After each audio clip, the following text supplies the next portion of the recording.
مفيش بيت رخيص إلا لو كان وراه مصيبة.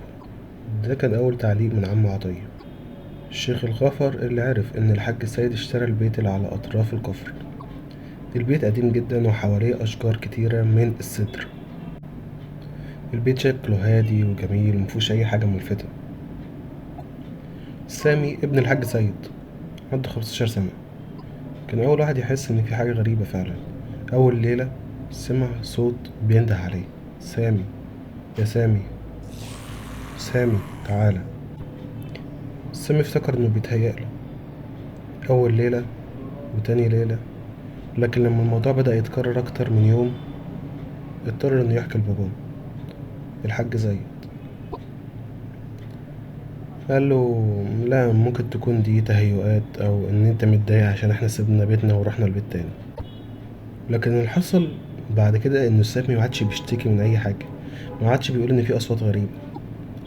لكن الأم لاحظت إن هو بقى بيقعد كتير أوي لوحده، بقى بيفضل سهران لغاية الفجر، بيكتب في كشكول حروف عربي مشقلبة ومش متركبة على بعض، ولو حاولنا نكون منها كلمات بتبقى حاجات مش مفهومة.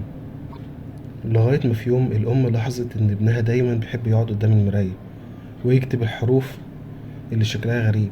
ولاحظت كمان في مرة إن في ست ظهرت في المراية. اللي زاد أكتر إن أول ما الست خدت بالها من موضوع المراية، الباب الحديد بتاع البيت الخلفي اللي هم قافلينه بقفل وجنزير اتفتح، وكأن في حاجة قوية جدا خبطت فيه. الحاج السيد نزل يجري بالبندقية، لقى البوابة سليمة، ولكن الحيطان اللي حوالين البوابة مكتوب عليها: لسه ما جاش الدور. مكتوب عليها بحاجة شبه المية كده، بس حاجة تقيلة، حاجة لزجة، مكتوب: لسه ما جاش الدور. تاني يوم الأم بتدور على ابنها مش في أوضته، بتدور عليه في كل حتة، هو مش موجود. الحروف والحاجات اللي كان بيقعد يكتبها على في الكشكول بتاعه، حتى الكشاكيل والكتب بتاعته كلها اختفت، أي حاجة كان كاتب فيها حاجة اختفت. لغاية ما بعد تدوير لمدة يومين لقوه واقف في وسط المصرف، رجليه في المية، عينيه مفتوحة على الآخر، مش بيتكلم. لغاية ما الأم بصوت عالي ندهت عليه: سامي، الحمد لله يا ابني، لقيناك يا ابني. سامي بدأ يتكلم وقال: هي بتحبني، أنا بقيت ابنها. الأم لاحظت إن جسم ابنها لونه مزرق وعينيه لونها أخضر أكنه ميت. ابنها اتكلم تاني وقال: اللي هيقرب مني بيدفع التمن. الأب جري على ابنه وشده بسرعة وعرضه على أطباء كتير ما كانوش فاهمين هو عنده ايه، لكن كان في الآخر ادي ابنه يتحجز في مصحة نفسية. المصايب مطالتش سامي وبس، لأ، اخواته الصغيرين كمان. الأم جت في يوم من الأيام بتقول إن بنتها بتقول: ماما، في ست بتطلع من الحيطة بتضحكلي ووشها كله غرقان دم وجسمها عمال ينقط مية. لما الأم رجعت للحيطة لقت الحيطة كلها مية، لكننا لسه غاسلين الحيطة، لأ وكمان الحيطة عمالة تنقط مية أكتر.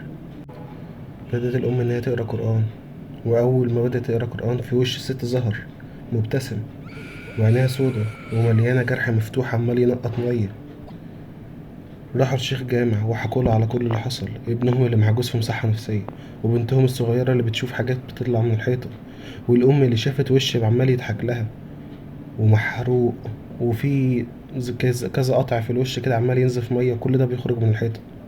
الشيخ الجامع نصحهم إن هم يروحوا يشوفوا المقابر القديمة، لأن في كلام من البيت بتاعهم مبني فوق مقبرة غريقة. الغريقة دي اسمها الزينب من أيام محمد علي. قعدوا يدوروا في المقابر على أي مقبرة اسمها زينب، مش لاقيين، لغاية ما فعلا لقوا مقبرة اسمها الزينب، بس مفيش حد مدفون، مكتوب على المقبرة: زينب لم تغسل ولم تدفن حتى الآن. رجعوا تاني بيتهم، وأول ما رجعوا البيت لقوا حريقة قامت في البيت كله. النار طالعة من مصرف المية ومحدش مفاهم ازاي ده بيحصل، وماشي عكس الاتجاه. بعد 9 أيام من الحريقة اللي حصلت، كانت الأوضاع في ال9 أيام دي هادية خالص، محصلش أي حاجة غير إن هم لقوا الباب بيخبط، وأول ما فتحوا لقوا سامي ابنهم المفروض إن هو محجوز في مصحة بيخبط عليهم، بس من الواضح إن هو مخفش. مفيش أي حاجة فيه اتحسنت. جلده أكنه كان منقوع في مية لغاية ما ازرق وبقى بايش. صوته مبحوح جدا، وشه مفهوش أي. قعد يضحك بهستيريا ويقول اللي جاي أسوأ، الغريقة راجعة ولازم تدفن.